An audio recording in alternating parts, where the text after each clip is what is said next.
Good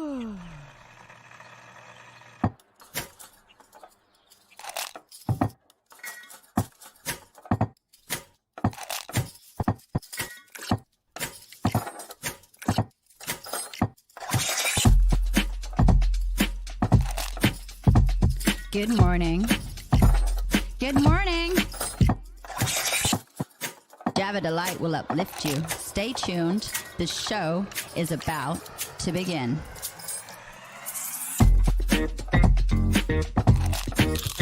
Grab your coffee. Stay tuned. This show is about to begin.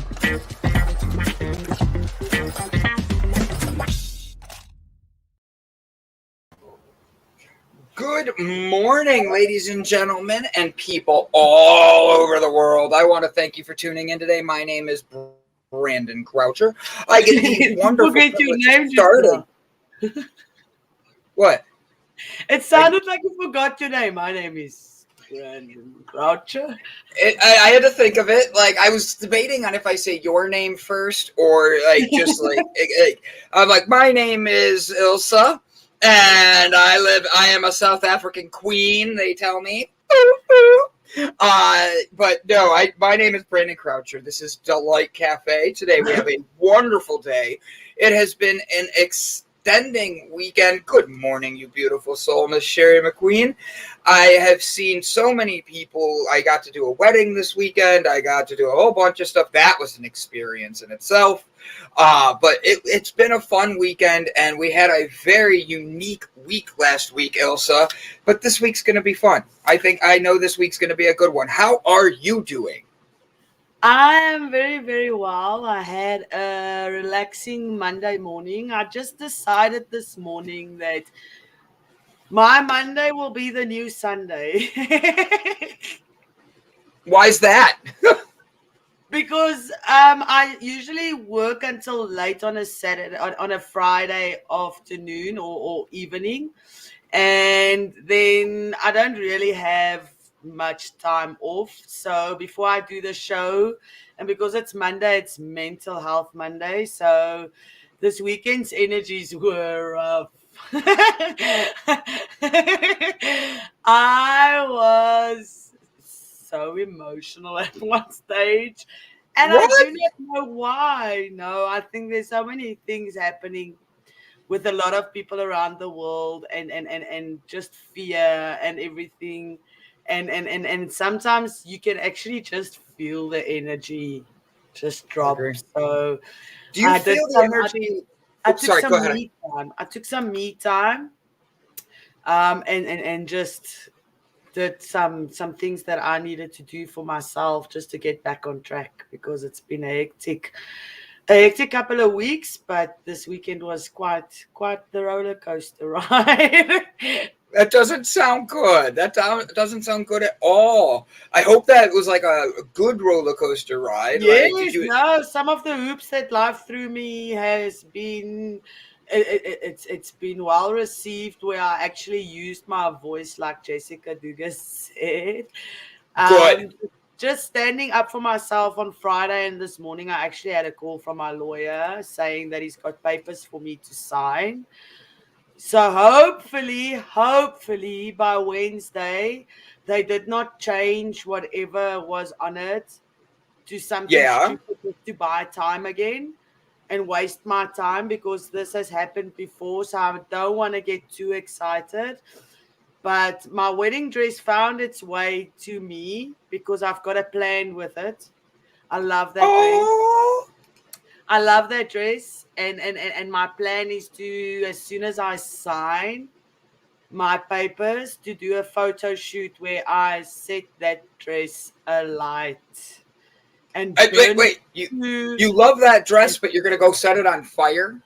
Yes, I love my dress because it gave me my daughter. And of course, my youngest daughter was here over the weekend. So now she sees the dress lying here. And she goes like, "Ooh, mommy, this is such a pretty dress." And I'm like, "Oh, thank you. It's the dress that I wore when I married your daddy." And she goes like, she's like, "No, it's not that bad." But it's not because I married her dad. It's because she doesn't. Somebody, I don't know who told her that marriage and everything is like, and I'm just trying to explain to the kids, it's not the wedding that's or the marriage, it's the person you marry.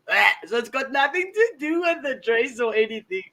So she's like in love with this dress, and I'm like, I like this dress because it gave me you. And she smiled, and I'm like, but I'm gonna set it alight, baby. Don't worry, I got you. She's 5 or 6. She's 5. She's turning 6 in February on the 23rd. Okay. She's turning 6 then, which makes it very interesting to me because if she's turning 6, can she start playing with fire? Yes. I mean, I don't know why she hasn't started earlier. I mean, oh my I've God. seen kids on TikTok that's 1.5 years that cook their own eggs, and I mean that's impressive. So apparently the sooner you give them the dangerous stuff to play with, the less you have to worry because they actually know how to use it. What? Like playing with it? Yes. There's really like playing with fire. No, I won't really. I wanted to I have enough. Yes, I have enough eyes on me already. Do you want the welfare at my house? No, that's true. That's true. I don't do that. I don't do that, but it's a good idea. Okay, I get it. I'll leave you alone on that one. Like, quickly tell me, how did your team do yesterday?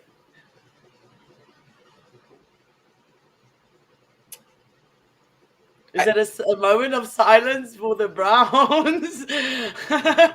I'm so sorry. I actually put it out there that your team wins because I didn't want to see your lip this morning. I'm sorry. Maybe the next one. Hey, honestly, so here's my thing. And I say this as a sports fan, knowing most of our audience is not sports fans.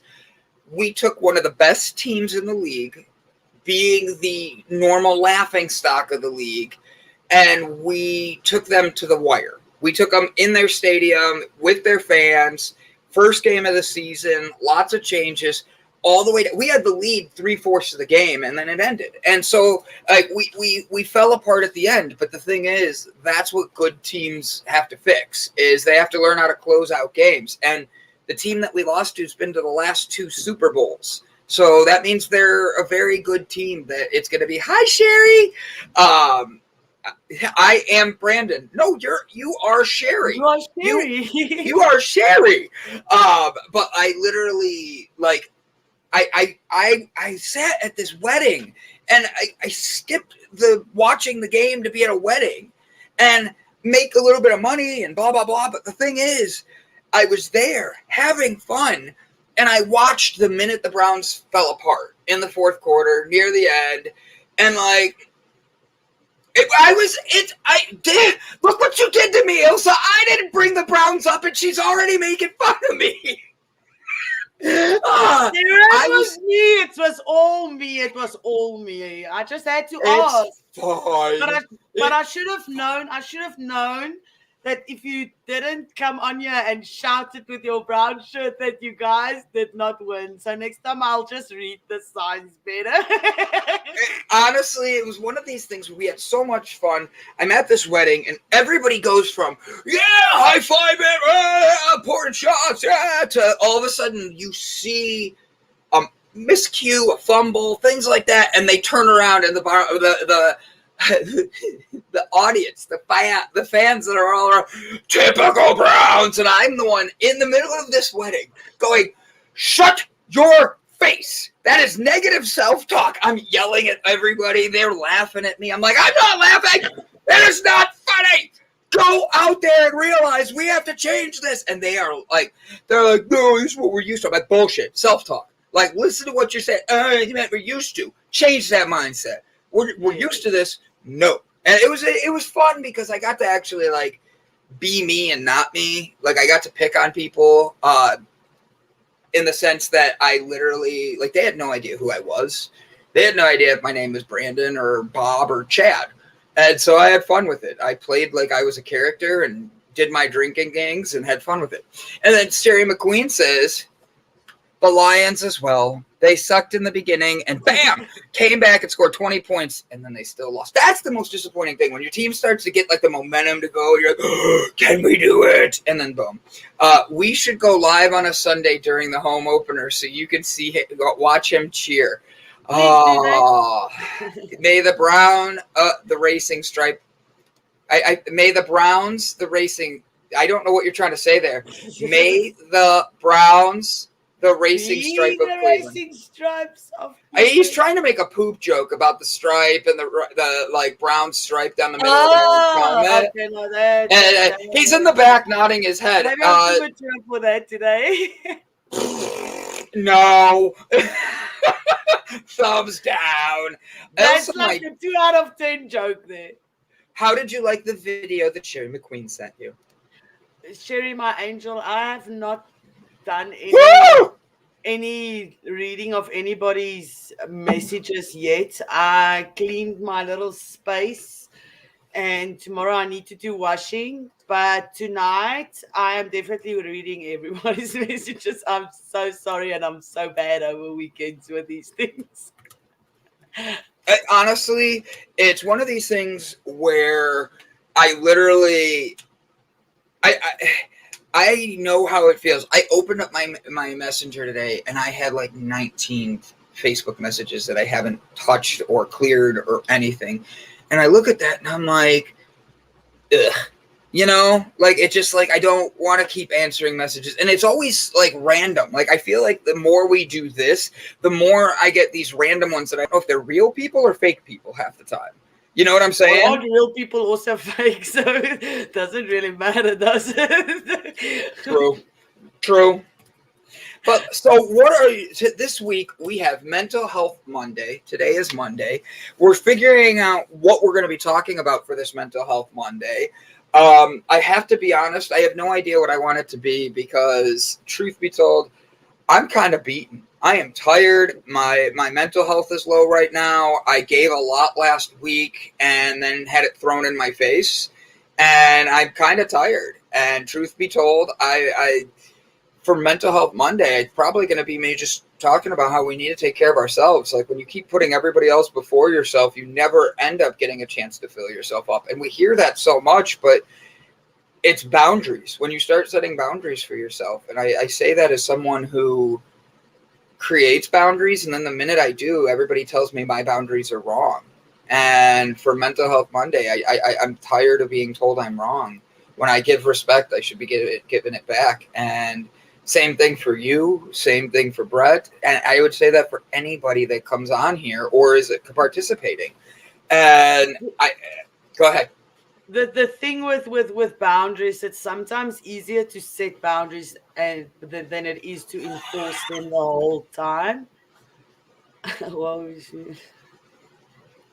all the time. I get what Panda's saying there. I sound like I'm complaining. I'm just like, it's just too many messages. And now I'm like, oh, narcissist. Like Panda calls me out. I'm like, oh, all right, you're right, Panda. You win. I think setting up boundaries is sometimes more easier than actually enforcing them, especially when it comes to people that are close to you and that you see more and that pushes your boundaries more than people that don't do that. So you just need to keep putting them up and keep enforcing them. The people that don't want to conform to your boundaries shouldn't be. So let's play this game. Let's play this game. When you set boundaries with a kid, a child, the boundaries that you set, the kid learns because you're the parent. But what about with other adults, friends, other family members that you've grown up with? You start setting these boundaries, especially if you're changing about yourself to be better. People don't like that change because it means that they had something either they liked that they could get out of you, or they don't like who you're becoming because it makes them look bad. And I think it's sad because it's like when you go to put yourself the best of you out there and you create boundaries for you, it shows you who believes in you and who doesn't the minute you all of a sudden put a boundary out there and they don't want to listen to you. And that's not just me, that's everybody. If Panda all of a sudden is doing something and Panda's like, yo, I don't want to, like, I don't think that's acceptable, blah, blah, blah. And then the person that they're saying that to gets mad. That's not a fair thing. That's not good for that. They're not respecting Panda. They're not respecting Brit Brat. What you doing, Brit Brat? How you doing, girl? And like, it's Brit Brat. It's just one of my things, because with it being Mental Health Monday, I'll be 100% honest. I am beyond exhausted. Last week was an emotional drain. Saturday, I washed an entire, like, huge deck for my dad. I spent 8.5 hours just cleaning it before I could even spray it off and, like, power wash it. That's how dirty this. And Ilse, the pictures, you look at them, it looks like I took off an inch of, like, soot and dirt and shit. It was just, my dad came outside at one point and looked at it and goes, ew. I'm like, right? Like, that's what's coming off of your deck. That's gross. And then yesterday, the wedding. So it's like, I really didn't stop this weekend to refill myself. And it's hard to believe in yourself when you don't ever take that time to stop. Like, you burn it at both ends of the candle. So I just say that because Mental Health Monday, and I'm looking at myself in this camera going, fuck, Brandon, you should have really, like, taken time for you this weekend. But I was so angry at how I do put my boundaries out there to respect myself, and then they don't get heard. And then it has to keep getting crossed after that. And that's just me being honest. I'm figuring out who I am, and I hate that. But Ilse, take over, because Brett's giving me a look like I'm talking too much in the back. Brett, don't give him the look. Nothing beats my money. I'm sorry. Go ahead, Ilse. So that was a great look, Brett. Thank you. He just takes his head and goes. Okay, so but what are you gonna do? What are you gonna do now? You've set up your boundaries. You're seeing what's happening and everything. But what are you gonna do to fill your cup? What are you gonna do for yourself this week? And I'm gonna keep you accountable for that, because you need to show up, and you need to show up for yourself first. So what are you going to do to show up for yourself first? I have no idea. That's a very good question. What are you going to do to show up for yourself this week? Because I know you and I talked before the show. You had a rough week last week, too. The energy has been off lately, and you have to focus, really focus. I like it hard. Brit Brat, inappropriate comments. I like it hard. Inappropriate. I like it hard. Like, good Lord, that's like Ilse brushing her teeth on air today, and she's like, hold on, I gotta spit. It wasn't and I'm on like, air. It wasn't on air. Depression is living in the past. Be in the present. Okay, I'm not, Brett, I am not insulting what you're saying. Totally get what you're saying. But I'm going to pull you in to talk about that, because I wanted to, it's Mental Health Monday, and this is how we bring things up and we work on things. And as Elsa said, how are you going to self-love? Well, I'm asking, how do you guys self-love? And I'm asking the audience, I'm asking everybody, because your hand's up, but you're still, did you do what I think you did? Did you really? Did you give me Jill? Jill? The best part is you're muted. But like, I'm asking a real question, being in the present. So Elsa was with me the other day, and we were in the present, and we had a conversation on things, and I'm not focusing on the past. I literally, the boundaries I created kept getting broken through my weekend, where I had to let go of my boundaries to be like, all right, I don't know why this isn't happening. I don't know why this or that. And then it's like, the deck. It isn't my fault you can't read because you are focused on the sexual tension you have with me, which we don't share. Oh my God! Way to rebuttal, and I read it out loud. Well played, Brit Brat. Well played. That was a good burn on me. She like literally, she's like, I know how to put him in his place. But like, sassy snap. Sassy snap. It's literally, oof, you got shut down. Panda, who asked you? You know what, Panda? I love you. But like, self-love. So for me, last night, I sat up till, I couldn't sleep last night. Just couldn't sleep. I read till about 2:30 in the morning. Why? I just kept reading. Couldn't sleep. That was my way of getting self-love. So I wasn't on my phone distracting myself. And I have to be honest, I needed it. And then you and I were catching up this morning, and it re-stirs up those things. And it makes it where we know what we have to talk about. And now it's time to skim that shit off the top and remove it. And that's what I'm responding to that, because you're saying, how do you self-love? I have no fucking idea what I need to do to self-love. And I mean that as in, like, I could go take a shower after this. I could go spin fire. I have a long drive later today. I could be listening to motivational stuff in the car on that. I mean, there's a million different ways to do it, but like, how do you self-love? This is Mental Health Monday, and I'll be honest, my mental health is effed already because of last week. So talk to me, guys. I will shut up now and stop talking, being the blabbermouth that I am. My self-love is painting my nails, painting my toenails, shaving my legs, doing everything to feel pretty, because I do not do it every day. But there's 2 days that I usually give myself to just like, because you can't wash your hair every day. It's not healthy, although I wish I could. So the days I wash my hair is the days I just like wash off those 3 days of energy and everything, like take a clean shower and just chill and do what I want. If I want to TikTok for 2 hours, and I think that is self-love, as that's what I do. I TikTok for 2 hours, send half the stuff to everybody. You have to see that. You have to see that. Send it to my other accounts. I'm always busy. And another thing I do, self-love, is I create awareness for my pages and stuff. So I'll take that off time and invite people to my world. Can you hear me? I mean, regretfully, but yes. Oh, okay. Because I just got back from South Dakota. And I had to think about that. And here, I don't know if you can see this. This is an amazing medallion that I got at a place that created ascension chambers. Okay. Oh, did you see it? Oh, that's nice. Infinity symbol. That is so awesome.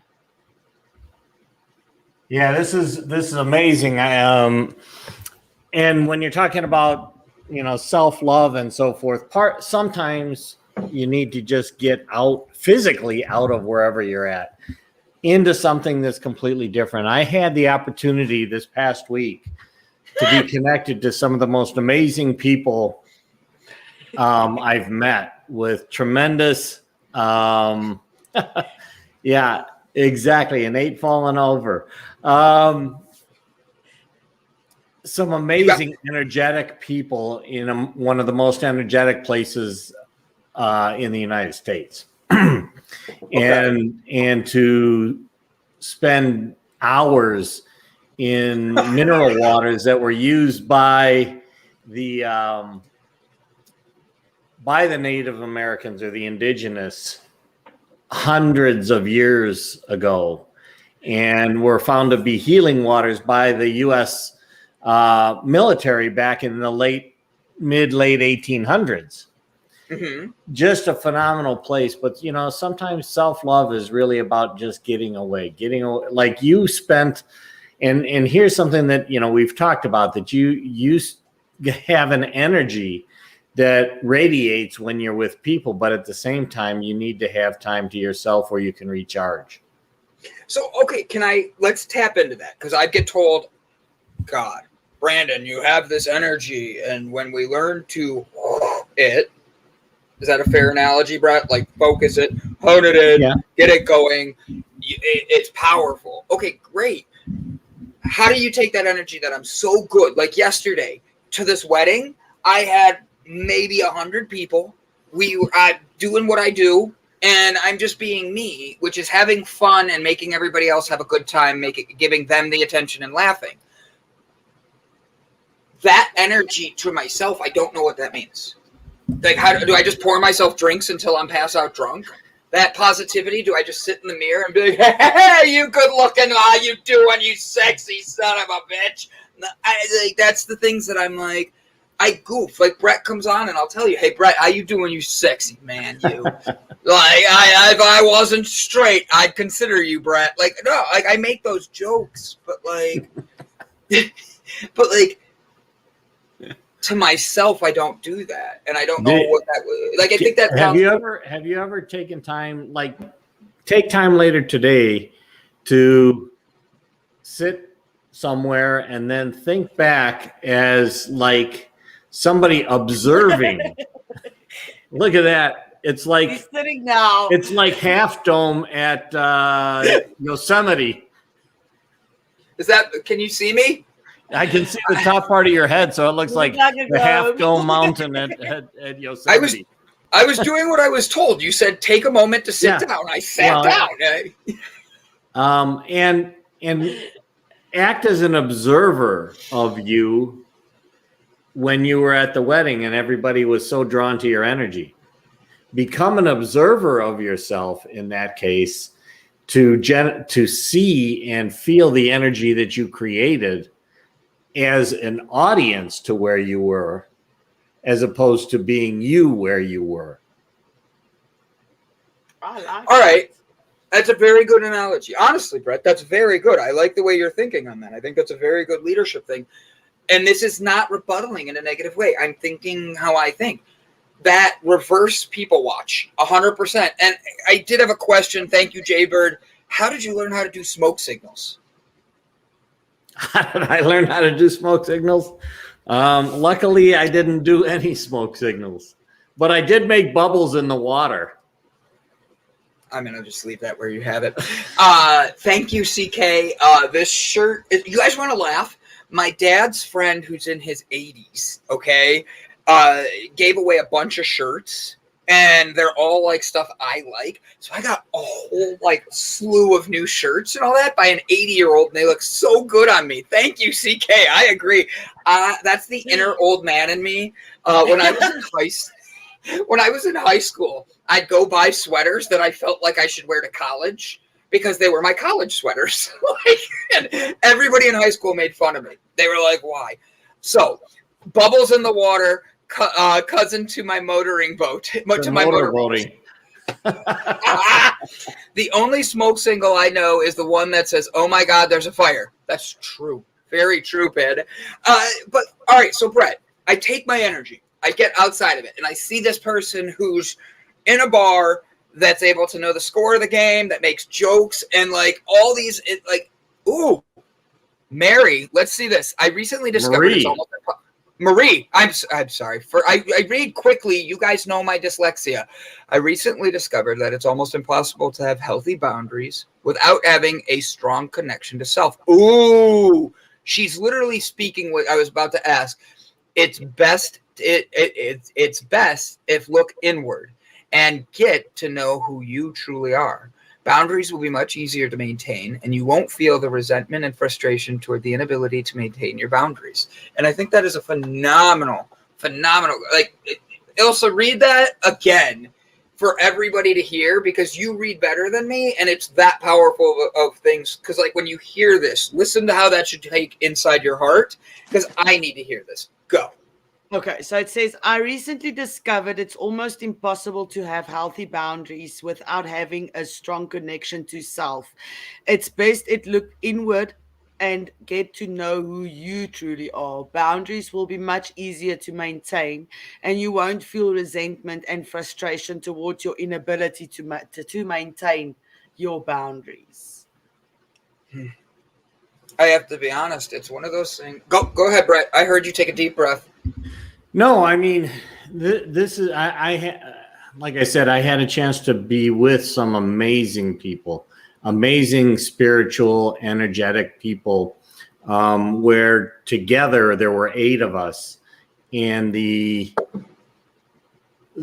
laughter that we had, the conversations that we had, the emotions that we had were absolutely phenomenal. I mean, I remember, tearing up multiple times as people were telling me, you can feel this energy. You say you don't because you spend your time here. Spend your time here. And when I thought about that the first time, it took maybe 15 minutes of conversation with this woman, and she's an older lady. Not that much older, like maybe 10 years older, but she's got this spiritual thing, and she's looking into me, and she's talking about not having many role models in her life of a caring, concerned, masculine energy around her, and that myself, my buddy Bob, my buddy Patrick, she felt that the energy that we emanated was something that she has never seen, especially in three males in the same place at the same time. Interesting. And the next time I said something questioning my ability to feel energy, she came over and said, "Stop saying that, sit." And she's like, "Just feel." And literally within seconds, my eyes welled up because I know I can feel. I know I have that ability. It's just that it's getting out of my head and into my heart, into my body, mind. And just allowing myself to feel instead of to think about what I should be feeling. Honestly, that's go ahead. I'm sorry, Brett. I just agree. I think that's a great way of saying it. Amazingly powerful, and that's what I experienced over these past days, and part of the reason that we're moving up to South Dakota. Yeah. Because this is where most of my friends now are relocating to. So we'll all be together in this space. Is Marie going to move there? I don't know yet. Do you know who Marie is, everybody? I do. Who's Marie, Brett? Who's Marie? Marie is my girlfriend. Oh. I would like to say, as much as I pick on Brett, Marie is a knockout, and Brett got lucky with her. Like, I'm like wondering, like, Brett has to be a secret like billionaire, because like girls, women like her usually date guys with one of two things: a lot of money or a lot of power. And I think his light or his light are really very special. And I make jokes, but in all honesty, I did. No, I did. I speak in tongues much better. Say again? Wait, I missed that. Say again. What did you just say? I missed it now. All right. So Kathy Nesbitt's over here laughing and saying, "Hello, Brett Branson." I'm Branson. I'm Branson, Missouri now. Welcome, Branson and Ilse. Happy Mental Health Monday. Yes, get connected to your heart. So I want to I have the hardest time getting in touch with myself. So I started tarot cards to try to focus my energy on me and something specific. And I think that's a good thing. You speak in, Branson, you speak in tongues. Ha ha ha ha. Oh my effing G. It's Branson. It's from Karate Kid. Daniel's son. Daniel's son. Brandon's son. Brandon's son. Kathy's going to say now exactly. Brandon's son. Here you go. Brandon's son. Here's how you take care of things. You know, Brandon's son. Wax on. Fuck off. I was on wax on. Fuck off. Is that how you do it? That's how you deal with some of this stuff. You got to do wax on. Fuck off. You know, forget about that stuff. That could be great, especially with the Ninja Turtles, because that's where it comes from. Wax on, wax off. I think that's great. Now, Elsa, tomorrow, are you going to join me? Because I am going to go to Kathy's class tomorrow, starting my day with that laughter, starting my day with that positivity, being like, just her laugh is so much fun. I kind of want to just send her my playlist that I listen to when I want to dance, because I have a feeling she would just be in her house, just be like, "Oh, I love it!" Getting in touch with yourselves makes you go blind and grow hair on your hand. And Brett, who taught you how to speak in tongues? That's what I want to know. It's years and years of practice. Oh, I can't wait to laugh with you either, Kathy. So Brett, let's use you as an example today. You were just in this heavenly place. You were great suggestion, Brett. A little bit of fuck it is always needed, I think. I love it. For real, sprinkle it on there. Fuck it. Like that's how I picture it. Fuck it. So, Brett, like, what are you going to do today? Because you and I are going to get off the phone, and knowing you are off the show, you're going to be tired. You're probably going to go take a nap. You're probably going to, like, lay down. And that's just because I know you didn't sleep last night. This is not me making fun of you. What is Brett Gordon going to do after leaving a magical place that he floated in bubbles and turned around and learned how to say the ABCs with his tongue? Yep. No. And then what do you do today? A bucket of fucks. A little bit of fucking. See, there you go. Everybody's using their F word today. I was like, I think I gave everybody an F word today. Harry Palms is said to reduce cancer. I love it. So, okay, Ilse, I'm going to change this. Ilse and Brett, what are you going to do today for your self-love? It is Mental Health Monday. How the hell are you going to take care of your mental health today? Ilse's near the end of her day, and the sun is just rising in Brett's side of the world. So what are you guys going to do? Huh? How are you going to self-love? After the show, I found this little gem of a place where on the premises where I live, where it's containers where people store their stuff, but you can actually, they made stairs where you can walk on and sit on top of the container. So by 6 o'clock, I might still see a little bit of sunset, and then I'd look at the moon and the stars as they come out, and it gets darker and darker, and that is how I'm like saying goodbye to Monday and just self-loving some more. I think that's great. And then Brett, what are you going to do to self-love today? If anybody's doing self-love today, please put what you're going to do in the comments. Even if it's perverted, I might read it depending on how perverted you get. Well, Ilse, that doesn't mean make it up perverted. I saw you smile way too big there. I was just thinking of something nasty I can tell you. I saw your eyes get so excited. She's like, I was like, ooh, that's scary. So, Brett, what is self-love for you today? How are you guys? How is the audience?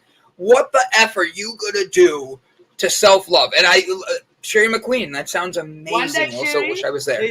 There's enough space on that container for everybody. Everybody. Just tell me when you land. I'll come and fetch you at the airport.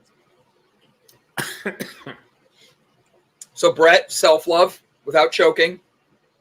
Today, for self-love actually is to go back, and it's been a week where I've really not been on the internet and not responding and not taking time to acknowledge those that I was with and the amazing experience that I had, as well as a person that Bob Seymour introduced me to when we went to Crazy Horse with Bob.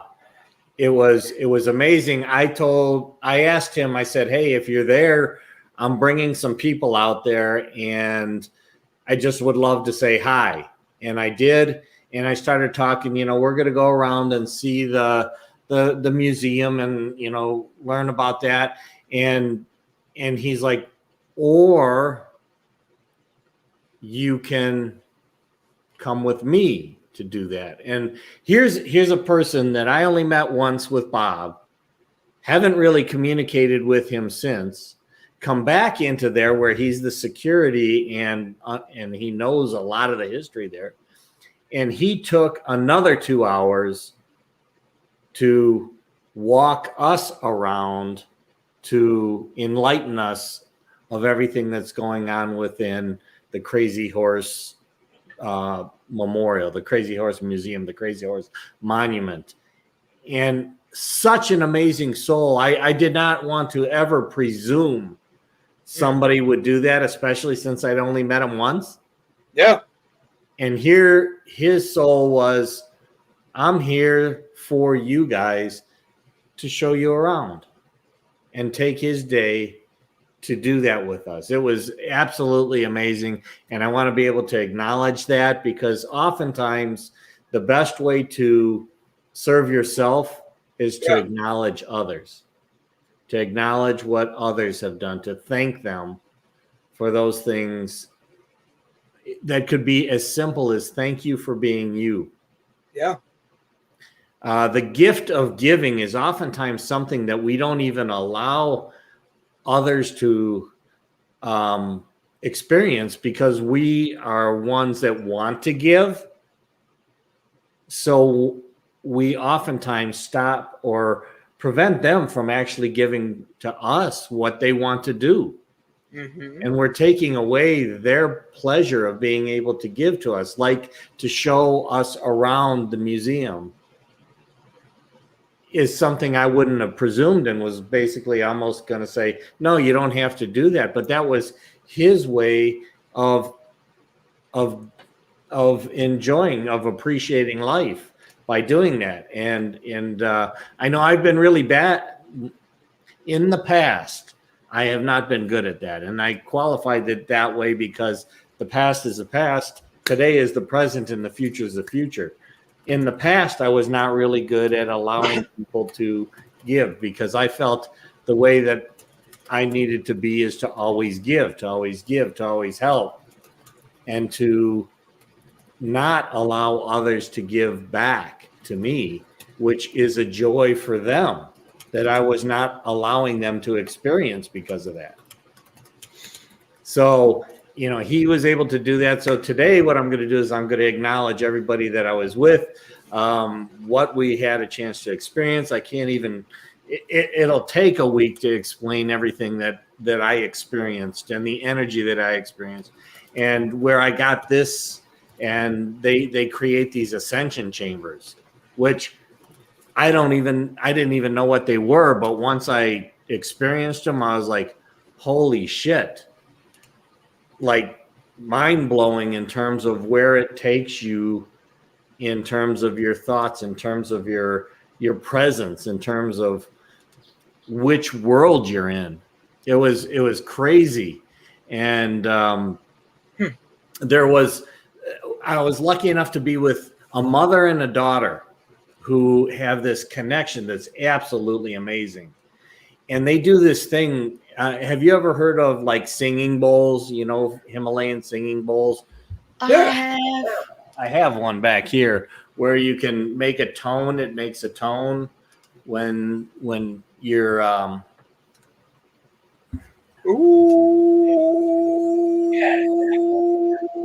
gives you a frequency. Right. So what you hear, that you remember that tone.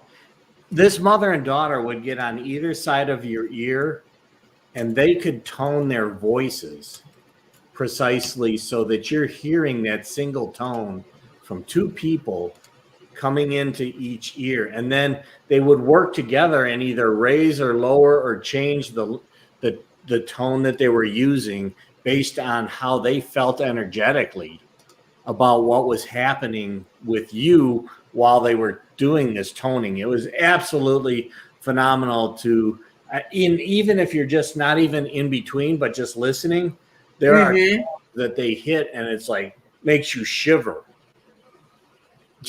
I never experienced anything like that. It's almost like if you were to take this bowl or a bowl, multiple bowls like this, and put it over your head and tone it, and then change it to a different tone and change it to a different tone. Huh? Can you show me? Maybe if I can make this thing tone. I'm not sure right now. No, on your head. The thing on your head. I don't know what you mean. Like, put it on your head. Put it over your head. Yeah. So I can get a haircut like yours. Oh, it's a reverse haircut like yours. Right. No, all right. No, what you're saying is true, though. I really do. I was making a joke. But like, what those do is they present a frequency that's meant to be there that actually helps with the body, with your soul, with deep down inside. For them to do it, two different voices on opposite side of you is pretty cool. I've never one voice. Two different people, one voice. Two different, yeah. And then because of their energetic feedback, they would modify the tone or extend the tone or whatever based on the feedback that they were getting from giving you the toning. And it was just amazing. And then I got a chance to sit in these ascension chambers, and they did the same thing while you're in this other environment. Just mind-blowing. So to be able to acknowledge them, and they just moved to where I'm going to move. I'm so happy you said that, because that is what our trip is also about. Next week, we leave on Monday.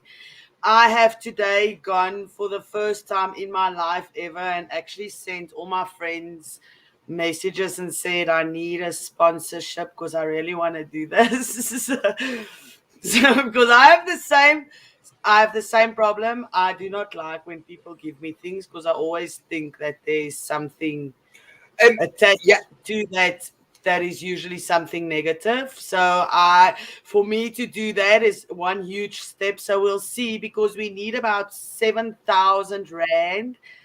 So that is about, it's quite a bit of money to go for the two of us, but we know we need to be there. So just please send. Brit Brad is exactly right, and this is a lot of things that we feel. We feel that if people do something for us or give something to us, we must reciprocate. Correct. Well, reciprocation can be just allowing them to do that. So that's what we're trying. The feeling now. that they have for actually being able to give to us. Correct. And we oftentimes deny that, or we immediately try to give back something, or acknowledge, and then we actually take away their experience of being able to feel what it feels to give, which is what they truly wanted to do.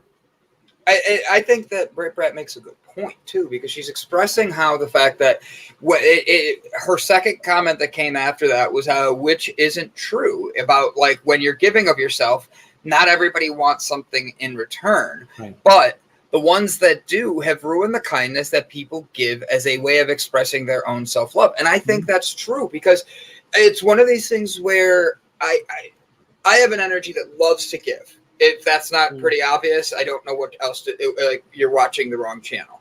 But like, I love to give, help, express, and learn. And I feel like she said, there's times where my kindness gets turned into something where they expect something in return. And it's like you that's where the boundaries start to come in. And that's where I have my issue, is like, okay, so I'm giving, and now I'm supposed to not let you tell me that I'm the one that's wrong for what I was doing, but I have to be understanding on things, even if I don't think I was wrong. And it makes you feel bad about yourself because of these things. And that's where the self-love and then self-pity come in. And I don't want the self-pity, because that's what it is. It is there. And I give no expectations to anything in return. Part of my purpose to help people however I can. And I live with that mentality. But when you get to the point where you're giving kindness, you're giving respect, and you're not able to give it back to yourself, there's a point where you just start seeing the world in a more negative light. And you don't want that. Like Brit Brat was saying, it's expressing their own kind of self-love, and you hit a point where you feel like you're just giving and giving and giving, and you don't know how to give it back to yourself, because the kindness in your heart goes out to everybody else. Does that make sense? I'm trying to make Brit Brat's point make sense with mine. No, it does. It does make sense. Well, it goes back to what I was saying about this one woman. Her name is Terry. Nobody knows who she is. She's not part of the show, but she arrived, and my two buddies were there to help her unpack her car. Simple, just, I don't even consider it to be an act of kindness. I'm like, okay, you're here, I'm going to help you. And she welled up in tears, because she has not had one man do that often, much less three men go out there to help her unpack her car. And she felt, almost like Brit Brat was saying, or, or Sherry was saying, I can't remember where it's that they expect it. Yeah. It was amazing that, something as simple as just being considerate was considered to be so much more by her, because she hadn't experienced that level of kindness, which to me was just simple respect, or simple, I don't know how, it's just something I do naturally. And so did my buddies. And yet she welled up, and she's like, I almost felt afraid. And she did for a while. She's like, I was like, here, let me take that for you. And she's like, no. And then she's like, okay. and she just it was an amazing experience for her, and she has since sent us an email saying that we helped to change her life and her outlook on what it is that a caring masculine energy can do without some sort of manipulation or control associated with it. And why is it that it's got both sides on that one? And I mean that as in, like, you're doing the genuine thing, but because she has had so many negative outcomes on this, she actually can't even trust you enough that your kindness is sincere. Do you know what I'm saying? So you have that, I think and that there's so many experiences in that certain, that people have had in their life that is this, if they're doing something nice for me, that means that they're going to come at me and either try to control me or you owe me this now type of a thing. The thing is, I think the main thing, it's got a lot to do with how you were brought up, not having that. You didn't have somebody in your life that said, you can be whoever you want and I'm going to love you like that. So just grow and be yourself, because we have, as women, we have all these beliefs and everybody wants to control and abuse. And we do not have the rights that men have.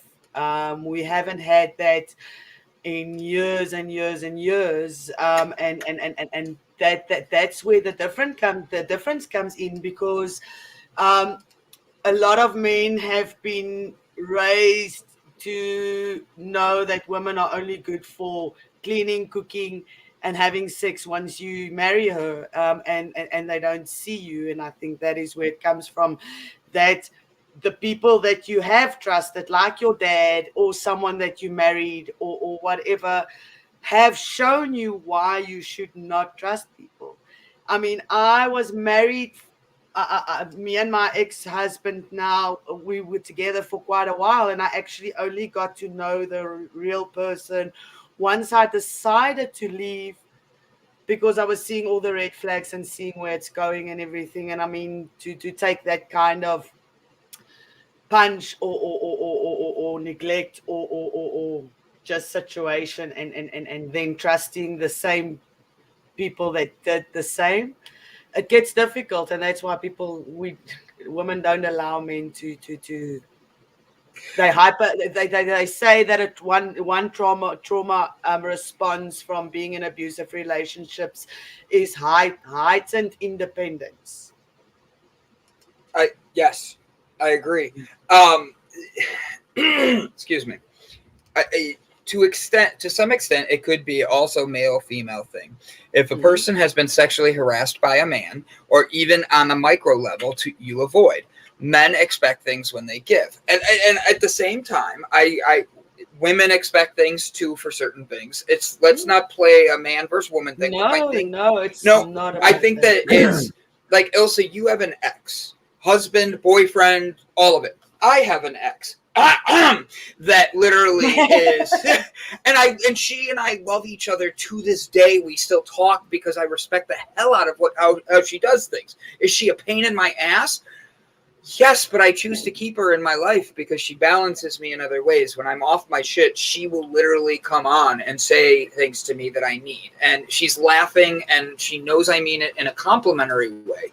And the fact that I can still have this interaction with my ex-fiance, shows you that you can work on things together.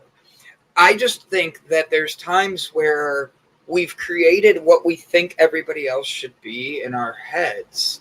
And when they don't match that stereotype, that idea, that vessel of what we've created, we feel depleted in who they are. And if energy is real, then we're feeling that in ourselves because of that when you give.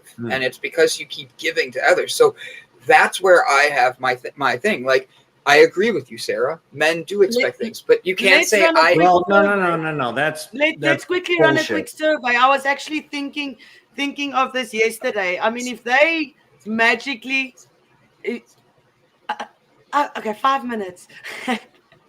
I'm just making sure we keep an eye on the clock.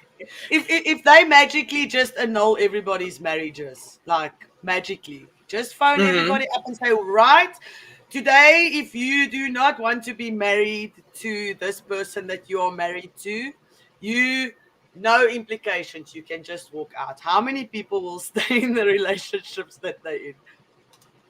I told Sarah at one point, I made the joke that we should have a paper for every year of marriage we can renew a contract. And as weird as that sound, it was to make sure that we're both putting our best foot forward in the relationship. So at the end of the year, there's not this animosity going into the next year. There's not this like, well, you didn't do ba ba ba ba ba. It's look, I took care of the cleaning, I did the cooking, I did the this, I paid the bills, whatever it is.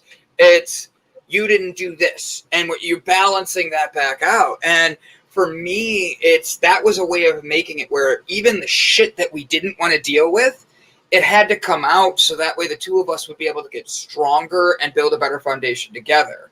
And it creates animosity, it creates fighting. Well, yeah, there's a lot of expectations that when we don't meet our expectations, when somebody doesn't meet our expectations, then we feel disappointed. We feel that they took and didn't give back. We're hearing men when they give, they expect something back. Let me put it this way, and let me ask the mothers out there about this. How often is it that you raise your child, or while you're raising your child, and you're giving and you're giving and you're giving, and then you're like, I've done all of this, and yet they're not giving back to me. They're not respecting me. Is that not the woman's perspective of the same thing? I'm giving from my heart.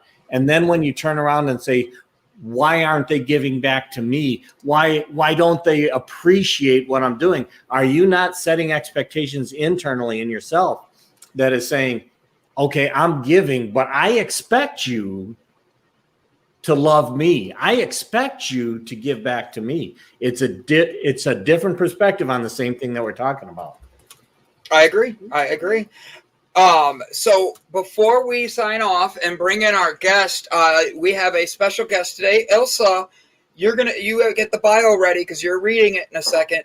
Brett, before we sign off and get ready to interview our wonderful guest today, glad you're with us. I'm sending him a message thanking him for joining us as I type the wrong stuff in the private chats.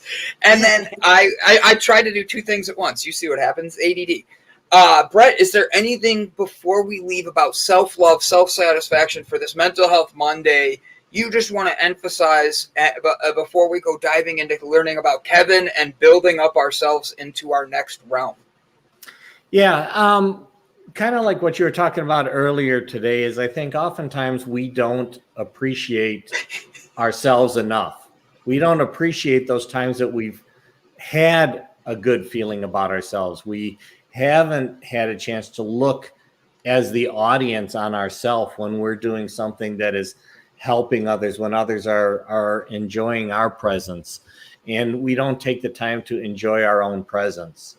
So build a library, and actively write down like 10 events in your life where you felt very good about yourself and the event that had happened. So when you're feeling down about things, you can go back and bring that to you and observe it from an observer's perspective, as opposed to even feeling what it was like when you were there. I mean, that's cool as well, but look at it from an observer's perspective, those that were really appreciating what was happening, or even if it is you just appreciating the nature around you. Take that, because oftentimes that's where we get lost. We forget about those events because of other shit that's happening in our life. If we can go back and just read that and take ourselves back into that spot, boom, you're there. Boom. All right, Ilse, tell me about who we're interviewing today. And Brett, thank you for being here this morning. I know you're going to be in the background, flipping me off, giving me the bird, all that. I'm expecting it. So, bye, Dad. Love you. Thanks, Dad. Love you. Sorry, my dad's coming behind my screen here and talking to me too. Go ahead, Ilse. I hope I pronounced this correctly. We are talking to Kevin Palmieri, I hope. Host of Top 100 Global Podcast, Next Level University. 700 plus episodes, listeners over 100 countries. Some people find rock bottom. He found out that rock bottom has a basement. In his mid-20s, he had it all. A beautiful girlfriend, a high-paying job, a sports car, his dream body. But he still ended up sitting on the edge of the bed debating suicide several times. After his rock bottom moment, he went all in on self-improvement. He was determined to overcome his anxiety, to overcome his depression. Years later, he hosts a podcast with hundreds of thousands of downloads in over 100 countries. He's recorded over 700 episodes. He's given nearly 100 speeches and had the opportunity to do hundreds of coaching calls. He focused on learning what he didn't know and unlearning a lot too. And his life started to shift. It is his purpose to help other people get unstuck and get to the next level of their lives. I like that bio. Too bad that's not who we're interviewing today. That's a different guy. I'm just kidding. That's Kevin. Guys, we'll be right back after a word from our sponsors. Hi, my name is Brandon, and over the past year, the Delight Cafe team and I have traveled across the U.S. researching this rapidly growing industry of CBD products. What we have found throughout the industry were products that were inconsistent in dosage and used ingredients that weren't even lab tested. Products with chalky textures, bitter aftertaste, and worst of all, confusion among the CBD consumers. That's why we created Delight Cafe. A 15 milligram, lab-tested, all-natural, water-soluble hemp CBD powder pack. It's odorless, colorless, and tasteless. Add it to your favorite drink of choice, wherever, whenever, on the go. Quickly find your calm, your balance, your delight when you need it most.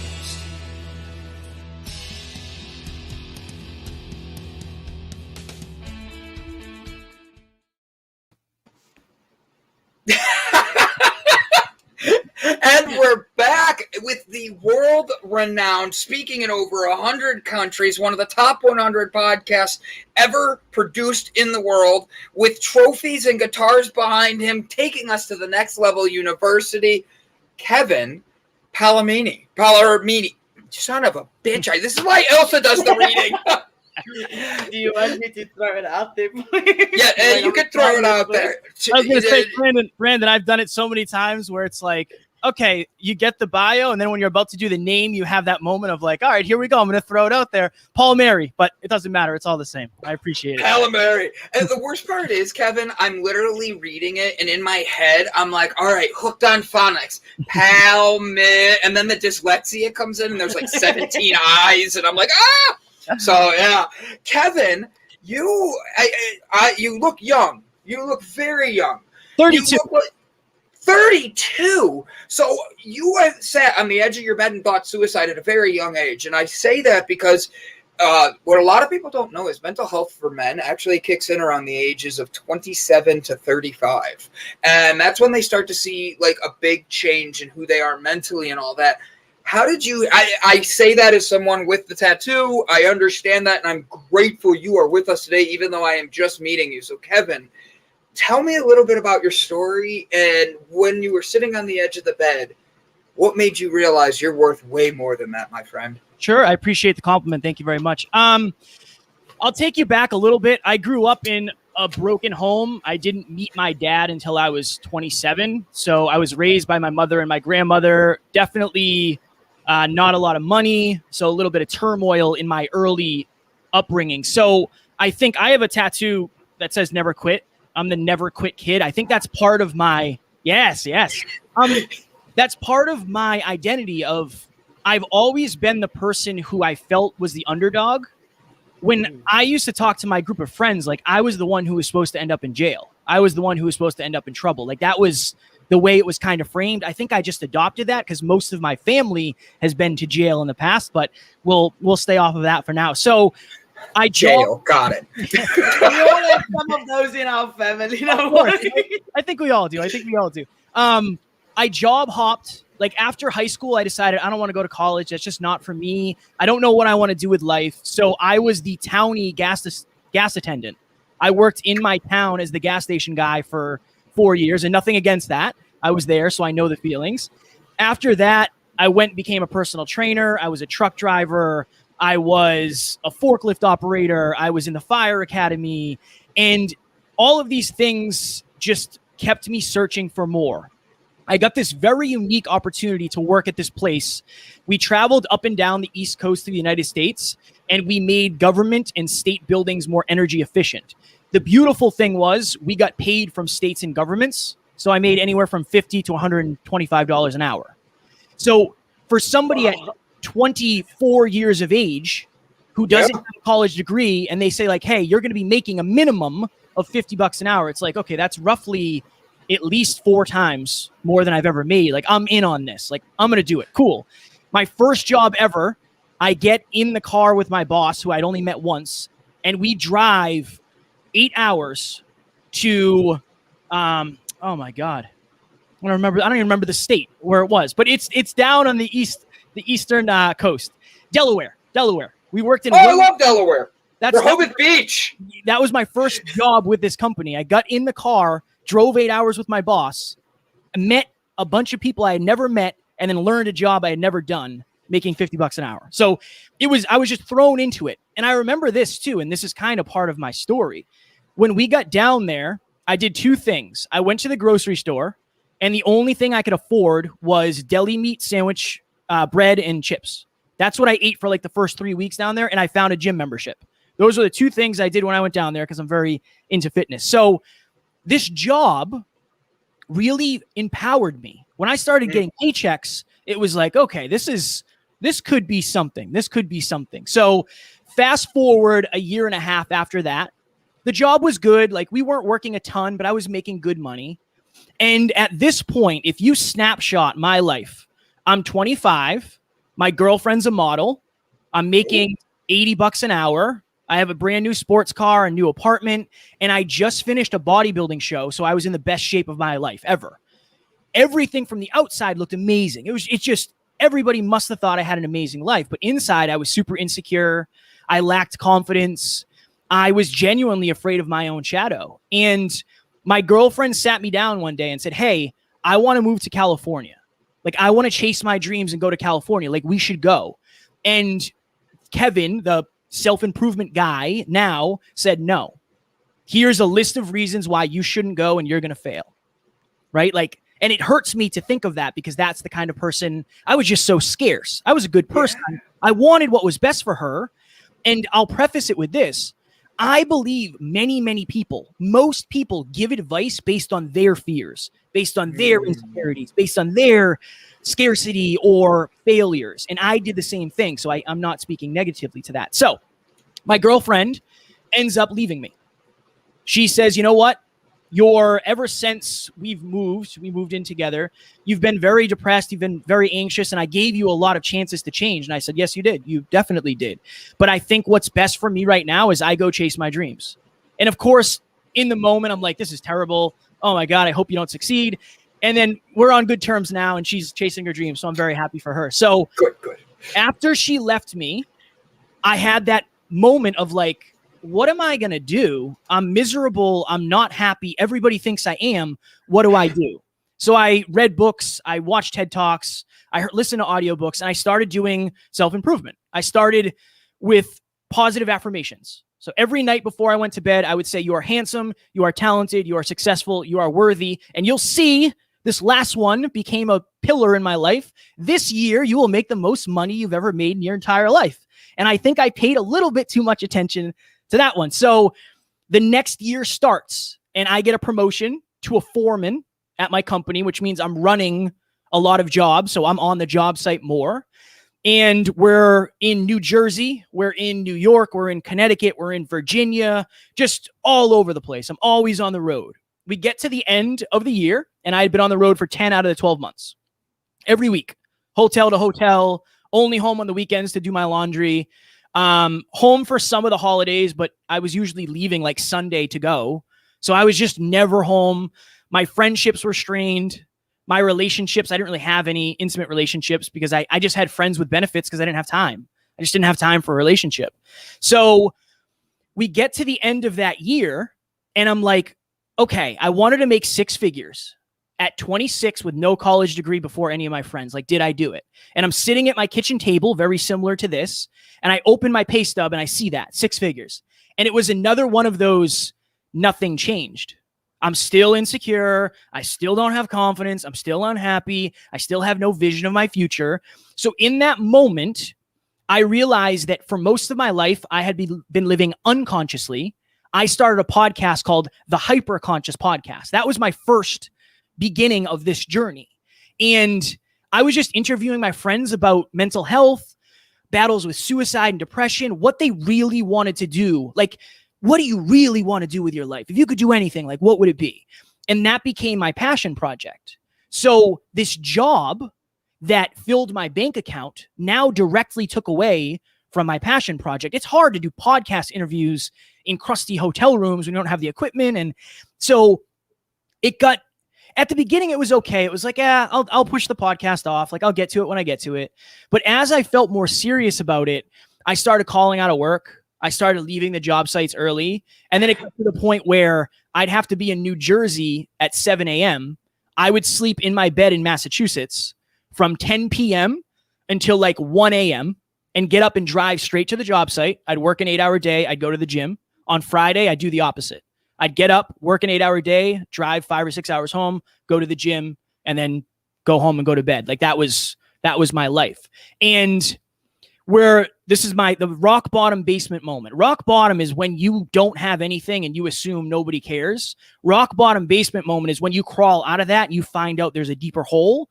I'm sitting on the edge of a hotel bed in New Jersey, and it's cold. It's a winter morning. It's dark. It's one of those soul-sucking days where it's like, I cannot do this today. Like, I just do not care. I don't want to do this. I'm sitting on the edge of the bed. I'm lacing up my work boots. And the best way to explain it is there's 10 televisions on in my head at the same time, and they're all telling a different story. And one's saying, you're stuck here forever. The other one is saying, if you leave this job, there's no way you find a job that pays you this kind of money. What will your friends think? What will your family think? And this is the loudest one. Do you really think you can be a successful podcaster? And the part that I didn't say earlier is, in this moment, I genuinely thought taking my life would be the best thing for me. That wasn't the first time. I was probably like the 3rd or 4th time that I was like, honestly, I don't want to be here. Like, I don't want to do this anymore. If this is everything, I don't want it. I just don't want to do it. Now, luckily, I texted my business partner and best friend, Alan, and I said, Alan, I'm burning down, man. I don't feel good. Like, I don't know what to do. And he said, Kev, you have changed so much over the past few years, but your environment has to. Like, we have to formulate some kind of change. Britt has those 10 TVs on her head, she said. And I said, okay, what do I do? And him and I talked. And then 3 months later, I left my job. I quit and I went full time into podcasting, into speaking, into coaching. And here we are. I quit in 2018, I believe. So here we are 3.5, almost 4 years later. And we have a multi 6-figure business where all the other things that Ilse read. So I appreciate that. But it's just, I went in on my purpose. And this is one of the things I always talk about. I went in on my purpose and I found a way to make it profitable. I didn't make money for 1.5 years. I didn't make any money from the podcast for 1.5 years. But what I did have was the pride of, I liked who I was becoming. I remember walking around my kitchen broke, no money, like 0 money, but thinking to myself, like, for the first time in my life, I really like who I am. Like, I like who Kevin is. And there was just this weird feeling for me. And then we just kept doing our thing, building relationships with the listeners, speaking, coaching. And now here we are, and it's the best it's ever been. I genuinely, when I say living the dream, I mean it. Now, every dream has nightmares, so some days are harder than others. But I'm just grateful for the opportunity to be able to serve our community and to have something bigger than me. This podcast is bigger than me. The purpose is bigger than me and bigger than Alan. It's just our goal is to help people with holistic self-improvement. A lot of people are good at fitness. Cool. A lot of people are good at making money. Cool. A lot of people are really good in relationships. Cool. There aren't a lot of people who are great at everything. And I want to bring that with humility, because our listeners are actually women. many of our listeners are women. I think it's because we try to do it with the least amount of ego possible. Like, look, I suck at things. Like, I'm not great at everything. I'm not good at a lot of things. So it's okay if you're not good at these things too. One of the best compliments we've ever gotten from a listener after one of our speeches was, you guys are heart driven, but no BS. And that's what we try to do. Like, I want to tell the truth. I don't want to lie to you. I don't want to sugarcoat it. It will be hard, but it will be worth it. And I'd be doing a disservice to everybody watching and listening if I said, like, look, chase your dreams. It's easy. It's the best thing ever. Like, it is the best thing ever, but it's far from easy. I am in that spot. Actually, I resigned my job a year ago, but actually finished now at the end of August. So not having an income, we've been working my whole life for an income, not even to be rich, just to survive. And not even pay all your debt. And I found out that doing the show and doing podcasts and getting my voice out there and helping people is what I want to do. So I also like have to let go of a lot of things to do that. And not go crazy. So I was actually looking on your page. You had I think it's a sentence that said you had to learn a lot and unlearn a lot. What did you unlearn? What was the negative things that you had to cut out of your life? So when my dad left, I think that I internalized a lot of that. So I have a mentor, David Meltzer. David Meltzer is one of the most successful entrepreneurs in the world, like top speaker, top coach. I question myself of like, do I belong here? Still to this day. 700 and some odd episodes. I still get nervous before episodes sometimes. So I have to, and still have to, unlearn the not enoughness of like, if you dropped me on the planet now, erased my memory and said, okay, this is what you have. This is your business. This is your podcast. This is your speaking credentials. This is how many people you coach. This is what you know. How do you feel? I'd probably say like, oh, I feel great. That's awesome. Like, that's amazing, because I don't have any of that past conditioning of the 32 years of my life. So for me, it's not enoughness. It's not leaning into perceived greatness. Everybody watching, listening, you are way better at something than many people. But many people are afraid to tell you that because they're afraid you're going to leave them behind. Same with me. I was afraid to tell people what they were great at because they'd leave me behind. So that's scarcity. I think scarcity is probably the best word, Ilse, is I have to unlearn the scarcity that I have adopted from my surroundings. And one of the ways I've done that is be surrounded myself with people who are abundant. If you want to unlearn something conditioned, surround yourself with the opposite conditioning, and you'll learn that through absorption. With that being said, Kevin, how did you see the ones that weren't matching your level to not see it, to make sure you were building yourself to that next level? Great question. I am very blessed. I've always had a very small circle. I don't know if that was by design or I don't know, but it's just been like when I started this journey, everybody was pretty supportive, genuinely, and everybody wanted what was best for me. So did you notice there were people around you that just didn't match your vision? And you had to start like you're a very good guy, but I see you. We started the episode today. It's Monday. We start Mondays doing mental health Mondays, from if you're a veteran to just regular like mental health issues that people are like feeling depressed from a long weekend, like Ilse. It's you get people that surround you when you talk mental health that sometimes are just dealing with their own life situations, and you don't realize that until it's later.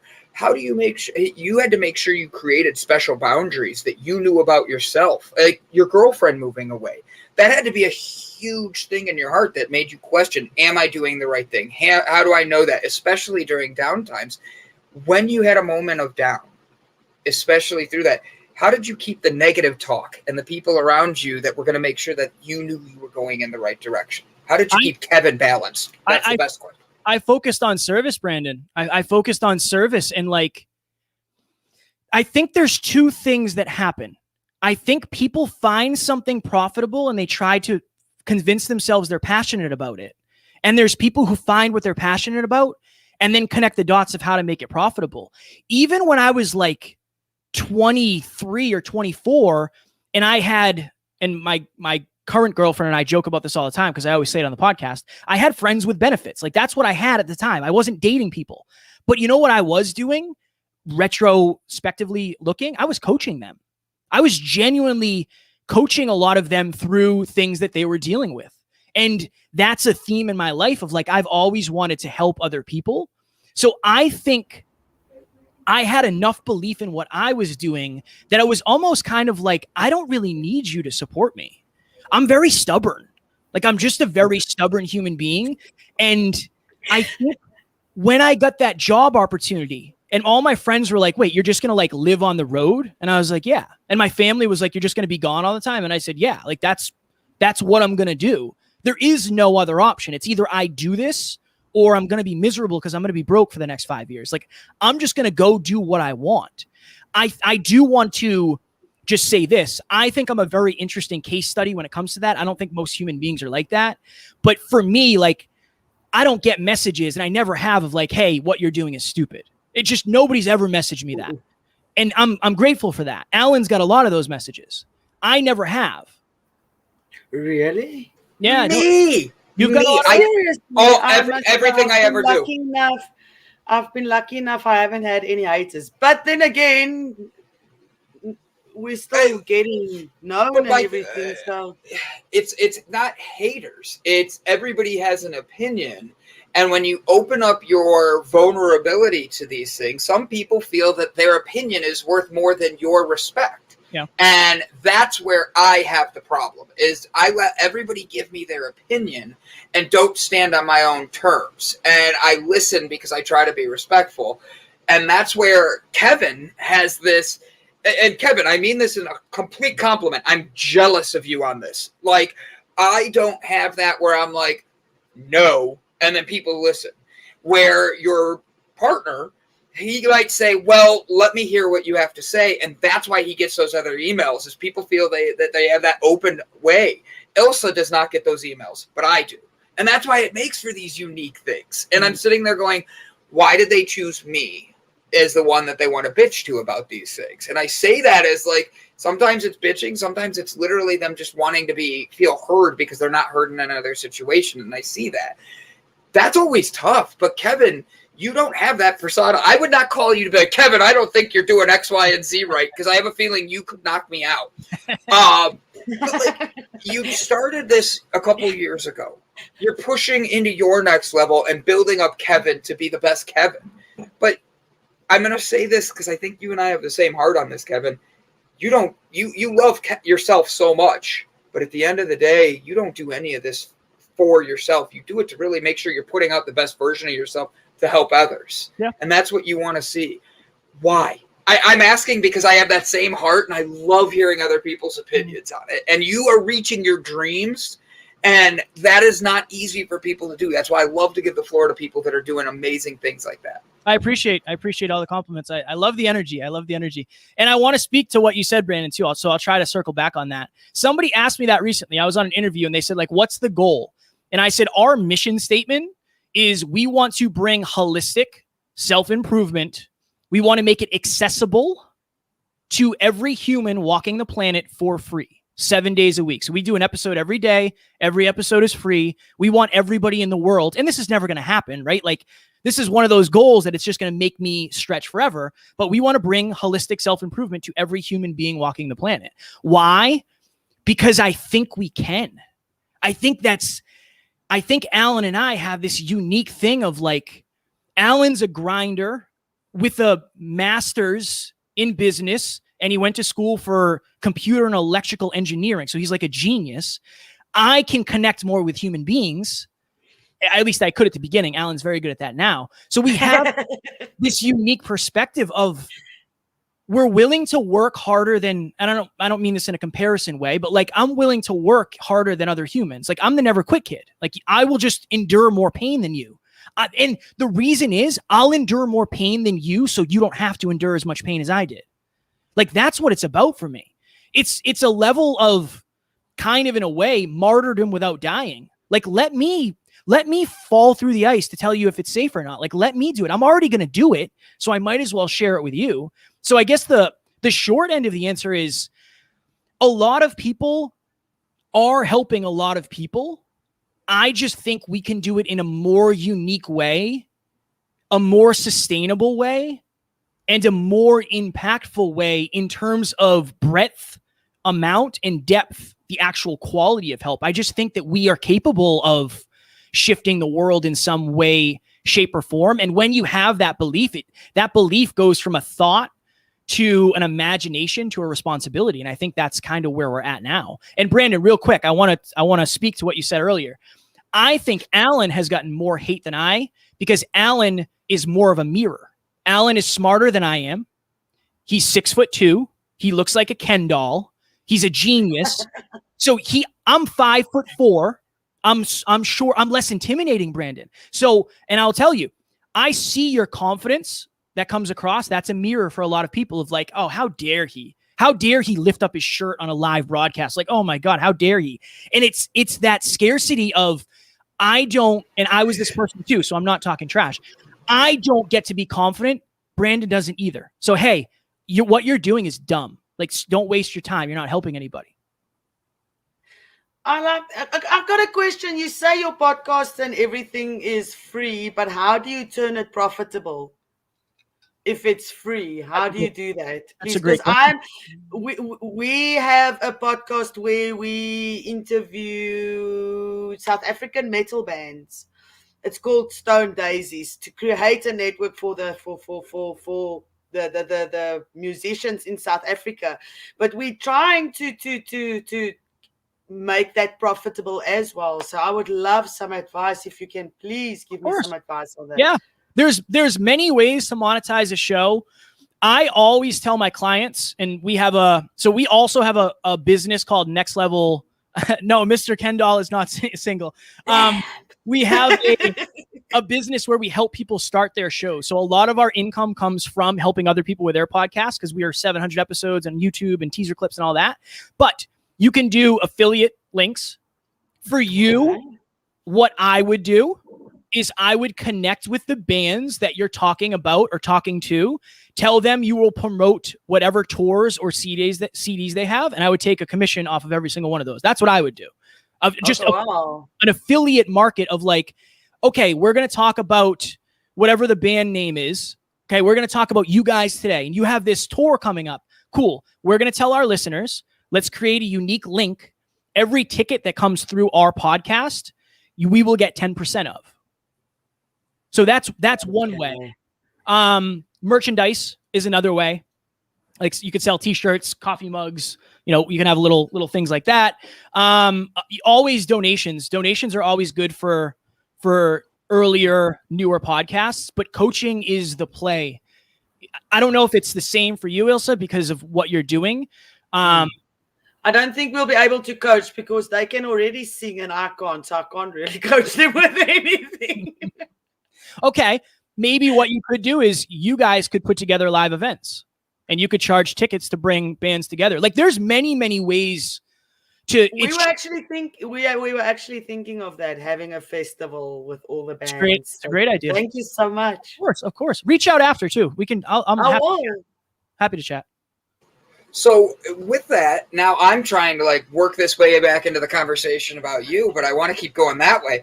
But I noticed on your website that you guys have weekly meetups, one-on-one group coaching, that you share tips and all that. When you see a person is leveling up, do you have times where the coaching is almost like you're needing to show them, look how far you've come, just to keep building them up?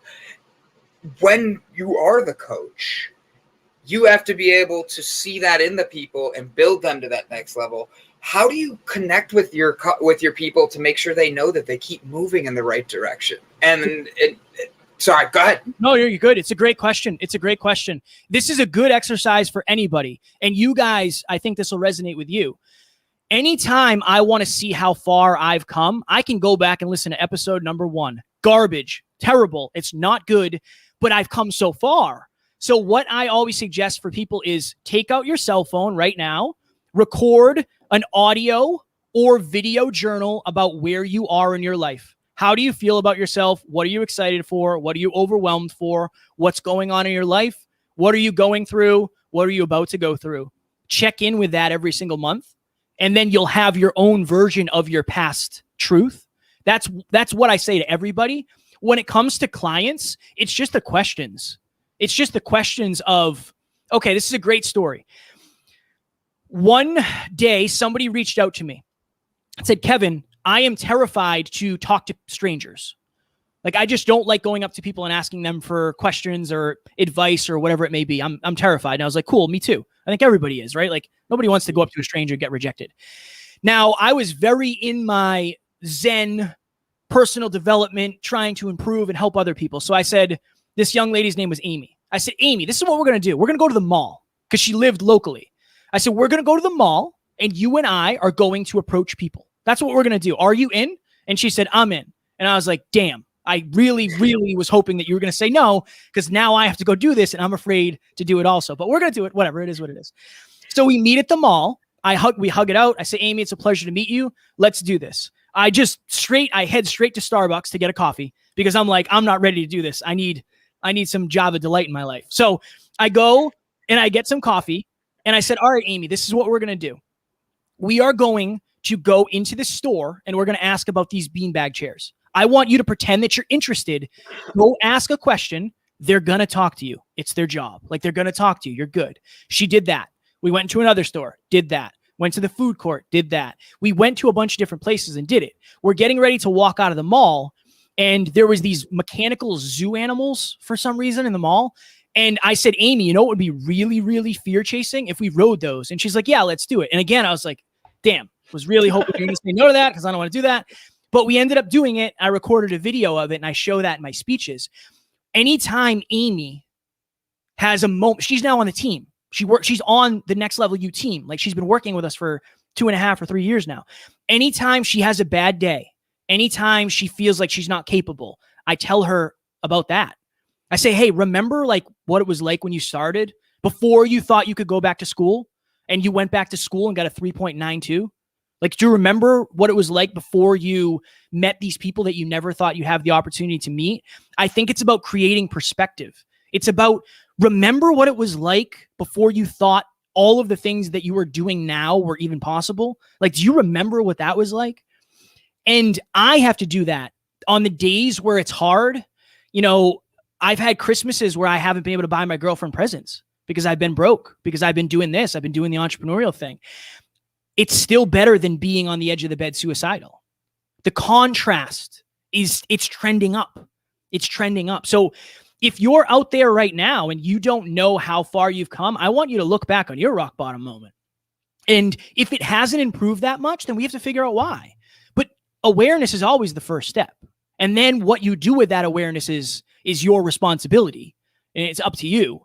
But it does start with that first level of awareness, which can be hard. It's hard to look in the mirror, but you know, you either get the feedback along the way, or you get it all at the end at once. And then that's when it's painful and debilitating a lot of times. I'm going to go with Ilse's not. So boom. So I actually have 3 questions that I could leave out of the screen here. This way I didn't forget any. But the first 2 you'll be able to answer very quickly.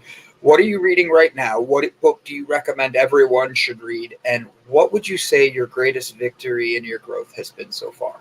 What am I reading right now? I'm reading a book on nonviolent communication by, I believe his name's Marshall Goldstein or Goldenberg. Okay. I'm reading a social media marketing book by Gary Vee. I just read Jab, Jab, Jab, Right Hook by Gary Vee. So I'm a very specialized learner. It depends on what I need. Like, when I needed to learn sales, I went all in on sales. When I needed to learn relationships, I went all in on relationships. But What else am I reading right now? I'm always listening to some form of like Brian Tracy, Jim Rohn, Tony Robbins, the GOATs. What I always suggest, this is a good one. I always suggest The 4 Tendencies by Gretchen Rubin, because it helps you figure out who you are as a human being. And then Mindset by Carol Dweck. It's about growth mindset versus fixed mindset. Those are 2 really, really, really great books. And then what was the last question, Brandon? So the last question was, what would you say your greatest victory in your growth process has been? When I kind of mentioned this earlier, when I believe I was 27, I found out that there is a Facebook message group for messages that you didn't accept yet. So one day I was just cleaning out my Facebook and I found a message from my father, who I don't ever recall speaking to. And it was actually from my father's girlfriend. And she basically said, "Hey, your dad wanted you to know that he's super proud of you and he sees what you're doing. And he would absolutely love the opportunity to meet up if that's something that you feel you'd be open to." And I literally remember just bawling my eyes out, falling on the floor of like, I don't know what to do with this. Like, it was too much awareness at once of like, wait, what? I didn't even know if my dad was still alive. I had no idea where my dad was. In school, they used to ask me what my dad did for a living. I just used to say construction because I didn't know. I had no idea. I didn't even know if he was still alive. My biggest victory was working up the courage to meet my father for the first time. That was one of the most healing, courageous things I've ever done. And it went really well. It was great. But now it's like, I don't know if I'm ready to facilitate a long-term relationship because my life is very crazy and it's hard to work in a new family member when you're 32. It's just not an easy thing to navigate. But I would say that particularly because of the stuff inside me it unlocked. Like, that unlocked a lot of things inside me of proving to myself that, look, you are courageous. You're a very courageous human being. And I think when it's the heart like that, I think that's what people struggle with. I've had a lot of people reach out to me and talk about that and talk about like, hey, how did you do that? Like, what was that like? And will it be worth it if I do it? And it's like, well, I can't speak to whether it'll be worth it for you, but I can tell you it will open you up to something that you didn't believe you had, for sure. I think when you have to deal with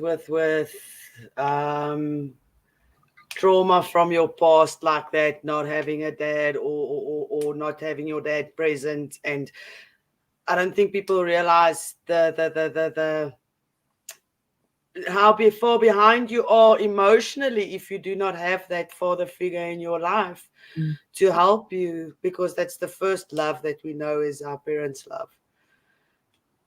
On that conversation and everything, I wanted to know if you could now have a conversation with your 13-year-old self, what would you tell them? It's a great question. I would probably say all of the anger that you have right now is probably somebody else's more than it's yours. I was very angry when I was younger. I remember. So anybody watching who's like younger, there used to be things called CDs that we used to buy before, like you could stream all your songs. And one of my negative activities, I used to just like smash CD cases. And when you smash a CD case, it shards into a bunch of small, sharp plastic pieces, and I'd just be bleeding all over the place. So like, I used to punch walls. I was just an angry kid. I would tell that version of me, like, look, number one, this isn't the way to get your significance. Like, don't get your significance by putting yourself through pain, because it's not going to get you the significance you want. And number two, it's not your fault. Like, you're 13. You don't even know what life is yet. Like, you haven't done most adult things. You don't know how to drive a car. You don't know how to open a bank account. Like, what is happening in your life at this point is probably not your responsibility. Or it's not your fault. It becomes your responsibility. But you probably didn't have much of a hand in it. So, hey, Kev, maybe the deck of cards you've been dealt is like, some of them are crunkled up a little bit. And you got like 5 or 6 jokers instead of 4. And you're missing a couple cards, but that's okay. You're 13. You have another, 90 years on this planet. Like, you got a lot of time to put it together. Don't worry as much now about the moments. Worry about the way the trend is going. Don't focus on the pain now. Focus on the purpose later. What has been your biggest roadblock that you had to, or hurdle that you had to jump over? Yeah, that's negative aversion to money. Growing up, we never had money, so I've always been very scarce with it.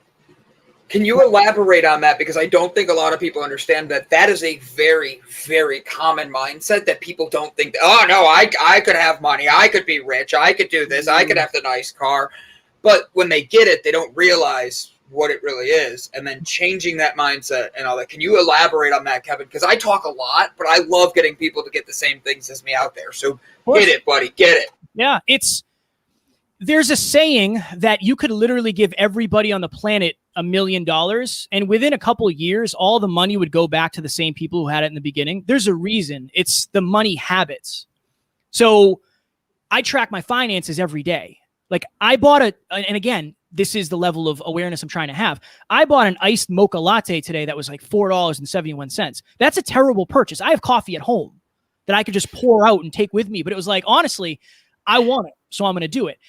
I have this scarcity. I've had this scarcity. This is something I'm working through, that every dollar I have, I must hang on to because I'm not capable of making it back. Also, along with that, I think that in school, we're not taught about money. Like we're not taught that you should really, really track your finances and figure out, like, can you actually afford that $417 car payment? That has been I was making $13 an hour and I went and bought a $30,000 car because I was like, I'm getting overtime. This is great. And it's like, no, that wasn't the play, because you got to pay that thing off for the next 5 years. So when I didn't have a job, I was still paying $400 and something off every month of money that I didn't have. I'll take it off of money for right now.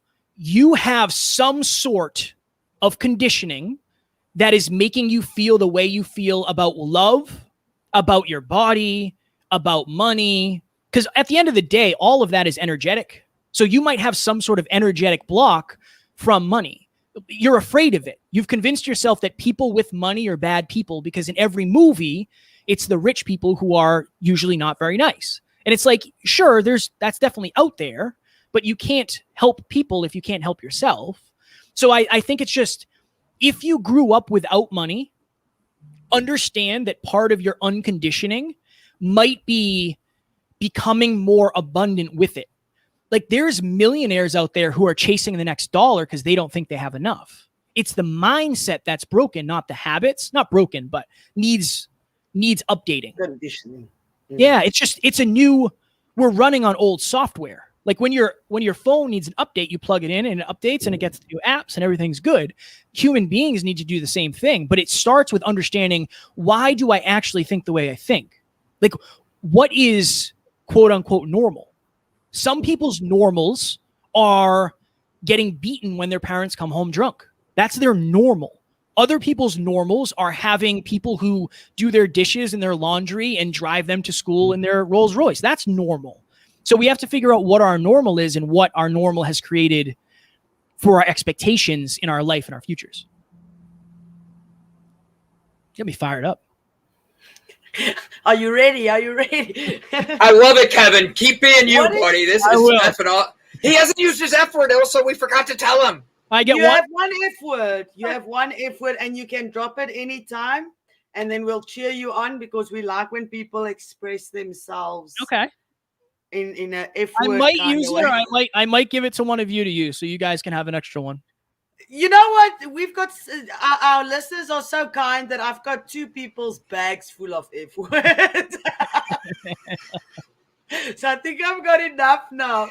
I wanted to know, what is something that people misunderstood about you in your past? You, in both a positive and a negative way, you can't really judge a book by its cover, because mine would have been the opposite. I have tattoos. I was unreasonably in shape, like all the way in shape, excessively in shape. I had this really good job. All the pictures of my ex-girlfriend and I were amazing. Everything seemed amazing, but nobody ever knew the questions to ask me to figure out if I was actually happy. So I would say that they would, in my past, a lot of people would connect my level of perceived success and assume it was parallel with my level of happiness. And this is something that I know a lot of people who are very successful. And if you go on their social medias, it looks like they have everything together. Everything's amazing. Everything's shiny. Everything's put in the right place. Behind the scenes, they're not necessarily any happier than you or I. They're just really good at showing the highlights. And that's like, I love social media. Social media has given us the opportunity to impact hundreds of thousands of people. It's amazing. But if you play the comparison game now with social media, you're going to lose because people aren't showing their real lives. They're showing their real polished lives. And even I'm in the studio. Like, we have a studio. There's a reason we got this studio, because it looks good, because I want people to take me seriously. And if I have a custom podcast studio, right, wrong, or indifferent, human nature says you're going to take me a little bit more seriously because it's rare. What's rare is relished. And again, you can use this in the wrong way, but what I have seen on social media is it's not about what you know, it's about what you can show. And that's why it's a dangerous game. I might know, and I do believe I know more about podcasting than most human beings. I don't necessarily have the biggest podcast in the world yet. When I do, people will think like, oh yeah, he must know everything. If I pulled up in a Ferrari, people are going to take me more seriously. People who value Ferraris, at least, right? So that's what I would say, Ilse. I think it's the perception of what's real and what's real are very, very rarely the same thing. And unless you've lived both sides, you kind of don't know. You'd never know what to ask. Correct. So I'm going to say one word, and you can take this and answer it in any way you want, but I want to bring your website up first for everybody. That way, when they go to your website, they're able to see it. I'm going to give it a full screen. Guys, don't forget to go check it out. Get to the next level in your life. Even reading everything down to the bottom, I was like, this is the most professional website. Like, this is well done. The guests that they've interviewed, do not waste any time. Click the link, go over there, and make sure you guys actually do subscribe to everything, because truth be told, guys, like, there's a lot here. What I want to ask you, the one word I'm going to ask you, ready? I've been feeling this word on my heart a lot lately, and I've been wondering what it means to me, and I was writing about it this morning. The word intentions. What does that word mean to you, and why does it people say intentions are like goals and all this other stuff, but like, when you do everything with an intention, how much it changes your perception on good and bad. Yeah. Goals are what you want to do. Intentions on what are what you plan on doing. So, and I've definitely been slacking on this, but when Alan and I go to events, we set an intention. When we do an episode, we set what is the intention you want for this episode? An intention is a commitment to the outcome that you want, where a goal is the outcome that you want. That's all it is. It's just like, I decided I wanted this thing. That's what I want. The intention is the commitment and the focus on that thing. Our mentor says, set an intention, pay attention, coincidence happens. And it seems like that's the way it works. That's the way it feels. If you set an intention, this is the law of attraction in a nutshell. You set an intention. Okay, cool. I intend on getting on more podcasts and more opportunities like that, right? Set an intention. Then I hear about a website that matches people who want to be on podcasts. Set an intention, pay attention to that. Coincidence happens. Here I am. That's kind of what everything is. If you set an intention to find a partner, you're going to be looking, right? Versus saying, I really wish I had a great partner. That's good. That's a goal, but it's the intention of, I intend on finding my dream mate this year, because you're going to be looking at people, places, things, and ideas differently. So I think it primes your subconscious mind versus a goal, which is usually just you doing, not being. An intention is being. What is the best advice that you have gotten from anybody that helped you in your plans to build the podcast and everything? One of our mentors, Evan Carmichael, said your purpose comes from your deepest pain. And I think out of anything that anybody's ever said, that stands so true. And it's helped me communicate with people of like, look, I know you've been through the ringer, but like, that's where your greatness comes from. You know, imagine somebody who's never had to fight for anything in their life. It's going to be really hard for them to start now. But if you've been fighting for things your whole life, all you got to do is switch what you're fighting for. And it's a completely different life. I would say that, that's probably the biggest one. Like, your adversity is your advantage if you use it correctly. That's what I would say. Thank you for that. I just want to make sure I do it so everybody sees it. I don't even push myself like I do. Like you saw the commercial in between. Your face was priceless because like all of a sudden on the screen is my face from the paid sponsorship, and you're like, it's me talking about my companies, and you're like, I watched it, I loved it. But like for real, you have a passion behind you, and you have a wonderful voice that you're using in such a positive way. And Kevin, like every week we talk every day. Monday, Ilse and I are on Monday through Friday. We come on in the morning to give that East Coast that shot of Java to get over the hump and into the lunchtime. The West Coast, the chance to be able to like start their day in a positive way. And we just try to bring positive people on. And you turn around and come on, and you didn't just spark everybody. You got us all excited. You got the week off to a great start. I even have Brett Gordon in the back, who usually is asleep by now. And he's back there like helping run the show, and he's awake and keeping into this. So Kevin, the beginning of the show, we talked about struggles and boundaries and all these other things and got into a really good discussion. Before we go into our final goodbyes, which Ilse is going to tell you about after this, but before we go into those, how does Kevin take care of himself, and what would you do for self-love on a Mental Health Monday? It's great. So I basically break my day up into 80-20. So I try to work 80% of the day, and I try to relax for 20. So Mental Health Monday, what I will do is I will be in the studio. We will record our 6 episodes.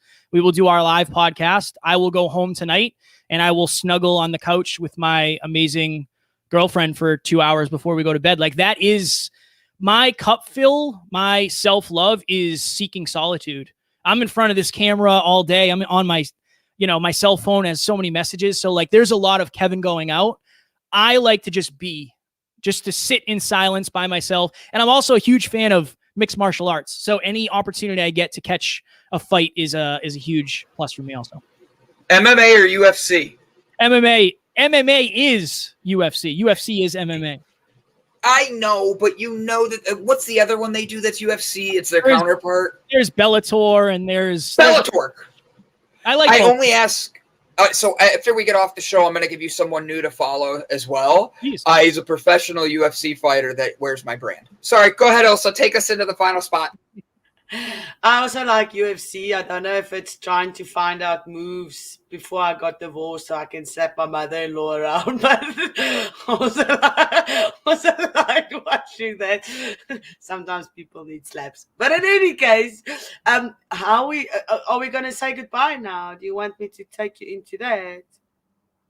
Sure. You just throw me into the deep end here, and I have no idea what to do now. That is not the deep end. That is like literally the shallow end. You know how we end each show. So the way we end each show is we give positive affirmation. No, you lost your chance. I'm muting you now too. We set positive intentions, and we give everybody a really good inspirational way, whether that's your favorite quote, whether it's some part of a song that you just want to sing, whatever it is that's on your heart that helps people be able to see the positive in going through their day.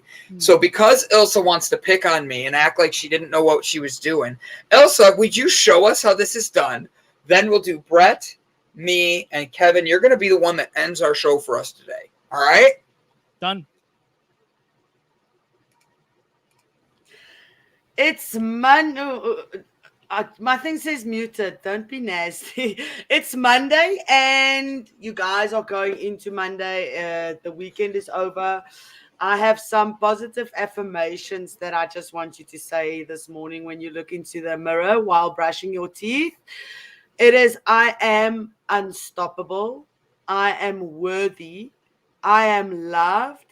I am capable. and I am magnificent. So just go into Monday, be magnificent, help someone, be nice, go out of your way and tell your story, because your story might change someone else's life. You never know what the next person is going through. Love and light to everybody.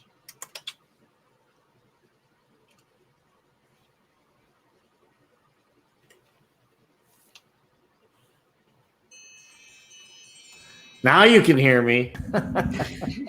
I would say just be present in your presence, meaning be here and now, be present to those that are around you, be present to yourself in the present, not in the past, not in the future. Be present in the present, because the present is the intersection of the past and the future. So do that and feel from your heart.